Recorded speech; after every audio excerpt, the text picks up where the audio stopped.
Even with all the joys of being pregnant, it can really be a pain in the neck.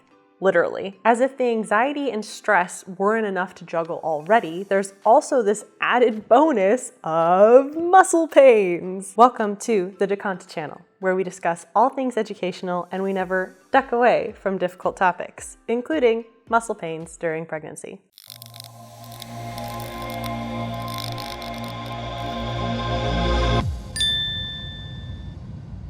So what sciencey stuff is causing all of these muscle pains, and what can we do to combat them? Well, during pregnancy, and especially during the second trimester, our bodies are growing quickly and drastically changing. From weeks 14 to 27, i.e. the second trimester, our uterus grows from just a couple inches below the belly button all the way up into our rib cage. That's a lot of stretching and growth to accommodate our baby over tripling in size, going from just 4 inches long on average to 13.75 inches long. Yikes! All of this stretching in part is thanks to two hormones. That's relaxin and progesterone. The increase in these two hormones is what causes our ligaments and joints to loosen and relax all of our muscles, making it possible for our baby to grow. But of course, that's not all. Mix in the fact that not only our bellies and our bodies in general are growing, but also our breasts are growing in size and weight,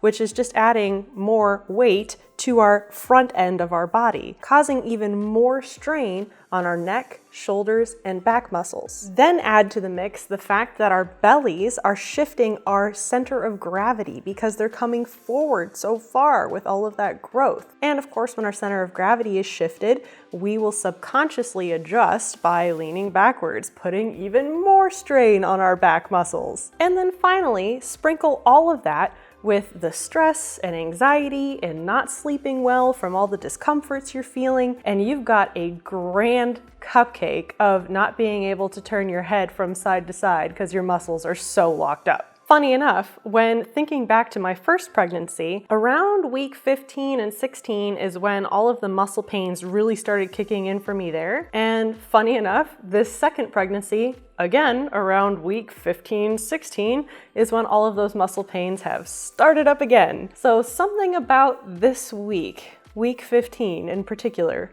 is really a pain in the neck. Now, since I've had to deal with this problem in 2 pregnancies now, and was even sent to the hospital for one of them, it got so bad, I've kind of adapted and come up with a regime that sort of helps or makes the whole issue a little bit more tolerable. So here's what I do. Step 1 is that when I feel these muscles starting to really tense up and I can feel that flare is coming on, I take 1 gram of acetaminophen and I grab a plastic ball, could be a tennis ball from your dog, could be one of your child's play toy balls. Either way, a hard ball, and I put that on the area where the muscle is starting to tighten. And I either sit in a chair with it on the muscle or I lay down on the ground and I slowly and carefully put pressure on the muscle that's all locked up, and then keep that pressure on it until I can sort of feel the muscle starting to twitch and kind of release, and then I start to roll very, very, very slowly across the muscle. After that, I typically apply a 5% lidocaine patch that's prescription through my doctor to the area where the muscle is starting to really tense up. Then if the pain continues to persist even after the lidocaine patch, I'll take a cyclobenzaprine, which is a muscle relaxant, right before I go to sleep at night. And then I also have an electric heating pad that I can put on the muscle while I'm watching Netflix right before I go to sleep as well. After a few days, once the pain starts to subside, then I'll just continue trying to do stretching. I'll do prenatal yoga poses, the whole cat-cow thing to stretch out your lower back, and I just try to take it really easy and slow as best as I can to not make it flare up again. Now, some pregnant women swear by acupuncture to help. However, I've never tried it, although I am very, very close to trying it because I'm desperate at this point. The muscle pains are pretty horrible, but they do say that it works, and as long as it's by someone who's licensed, they say that it's pregnancy safe as well, so it might be worth looking into. However, what I can recommend is getting a massage regularly, at least once a month.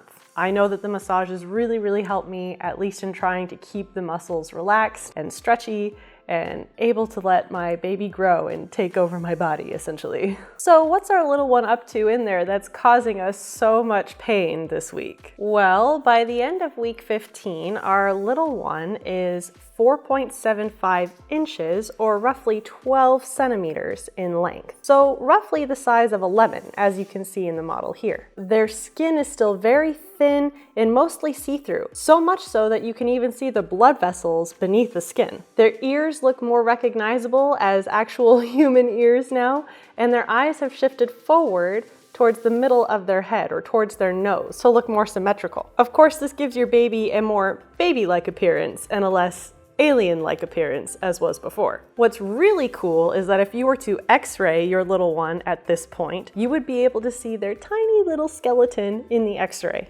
already. And the extra adorable thing for this week is that your little lemon is probably already sucking their thumb. Unfortunately, I feel like my little lemon has got me overly stressed out this week. I just keep feeling like there's so many things to do and there's not enough time to do them in. I'm feeling extra forgetful, like I'm forgetting to check in on my friends and make sure that they're doing all right, which makes me feel like a really crappy person, because normally I am the person who is calling friends and making sure everything's okay. And although I had a lot less anxiety over the last few weeks, my anxiety just went through the roof this week after I saw one of my good friends from high school post that he lost his child at week 16 due to an unfortunate miscarriage. And after seeing that, my head just started spiraling with anxiety, and I couldn't stop thinking about that possibility.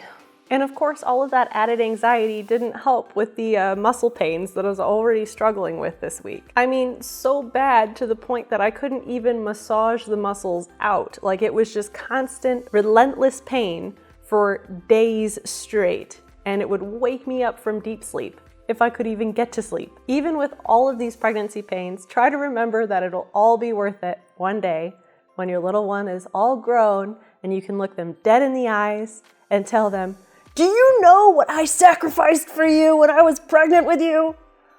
Oh yes, the glorious, glorious future days of parenthood. How about you? Are you in the same boat as me with all of the aches and pains and muscle and hip pain and whatever other pains you might be feeling? Tell me about it in the comments below. And if you have any other suggestions for something you do to help with your pains, let me know. These videos take quite a bit of time to make, but it only costs you a second to hit that like button. To join me next week in this 40-week pregnancy series, all you have to do is subscribe.